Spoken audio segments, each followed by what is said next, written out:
Cracked just added an amazing new feature to their upcoming Les Paul guitar controller to make it even better. It's called KeyJam mode. It turns your guitar into a keyboard and mouse. This means that you can connect your Cracked guitar to any PC or console that supports keyboard and mouse input and use it to play Fortnite Festival. I've been working closely with Cracked for a while now, testing out the KeyJam mode and fine-tuning things on the guitar to make sure it feels good and plays up to and beyond the standards of what you'd expect of a guitar controller in the year 2025. It is my great pleasure to give you an in-depth look into the KeyJam mode. Let me show you how it works. First, we have to make sure that the platform slider on the bottom of the guitar is set to PC. We also have to make sure the mode dial is set to mode 9.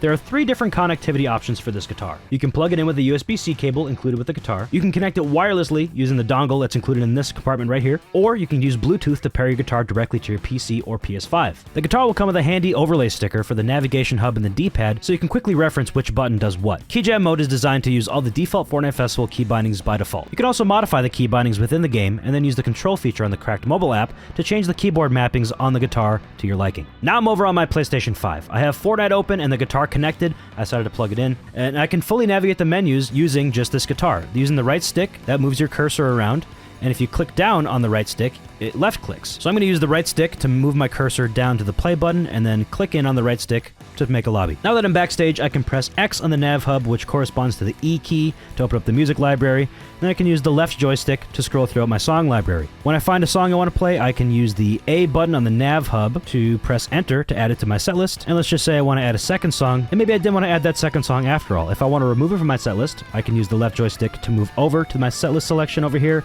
and then I can press A again to remove it from my set list. Alternatively, you can do all the same stuff by using the right stick. I can navigate around, I can double click on it to add it to my set list, and I can move my cursor over and remove it from my set list as well. I can move my cursor over here to look at the leaderboards, or I can press LT on the nav hub to pull the leaderboards up as well. But let's go play a song. I'm going to press LB, which is escape, to go back out to this menu. Now I can select which instrument I want to play. I can do 1 through 5 using the fret buttons, or I can use RB on the nav hub to scroll throughout all the instrument selections. Then I can choose my difficulty by using the B button, which is F. We'll play an expert, and then when I'm ready to play my song, I can hold down the Y button to ready myself up. But before I do that, you can also move your character around with these as well. You can use the joystick to move around, and you can also use the right joystick to move your cursor around. I know what you're thinking.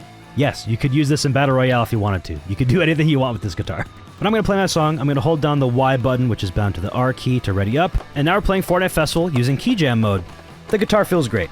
It's super responsive, both in wired and wireless modes, and it just feels really comfortable and familiar. I've primarily been using the Pro model in this video, but the Encore Edition also supports KeyJam, and also feels wonderful to play on. If you're at an emote break during a song, you can press down on the D-pad here to bring up your emote wheel, and then you can use the right stick to move your cursor around to select which emote you want to use. You could also use the RT button on the nav hub right here to bring up the game menu if you want to restart the song or exit to the backstage. Now to navigate around on this menu after the song is over, I can use my right stick to move my cursor around. If I want to go backstage and play a different song, I can do that, or replay it, or go back to the lobby.